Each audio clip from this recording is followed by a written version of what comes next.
ஒரு அற்புதமான நாளிலே நாம் அனைவரும் இன்று கூடியிருக்கிறோம். அதாவது அரவிந்தருடைய யோகம் அப்படின்றது அவர் என்ன, முதல்ல அவருக்கு அலிப்பூர் சிறையில பகவான் என்ன சொல்றாருன்னா, நீ மௌனமா இரு. முதல்ல என்ன சொல்றாரு, அவருடைய யோகத்தோட ஆரம்பம் எண்ணங்களற்று இருக்கணும். எண்ணம் தான் உங்களை எல்லாமே, எண்ணங்கள் தான் கர்மா, எண்ணங்கள் தான் உங்க வாழ்க்கையை நிர்ணயிக்கிறது. அந்த எண்ணங்கள் இல்லாத நிலையை கொண்டு வந்து அந்த மனதை ஆன்மாவோட ஐக்கியப்படுத்துறது தான் இன்டகிரல் யோகா.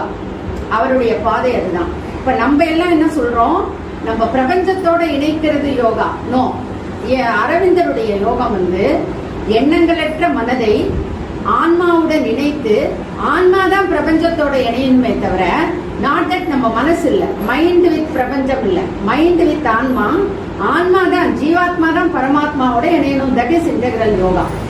அதை தான் அவர் பிராக்டிஸ் பண்ண சொல்றாரு. முதல்ல எண்ணங்களற்ற நிலைக்கு போய் உனக்குள்ள போனாலே உனக்கு வந்து அந்த வழிநடத்தல் கிடைக்கும். நம்ம என்ன நினைக்கிறோம், எண்ணம் இது என்ன சொல்லுவாங்க, அவங்க என்ன சொல்லுவாங்க, அது என்ன இதை பத்தியே நினைச்சு நினைச்சு அதுக்காக தான் வாழறோம்.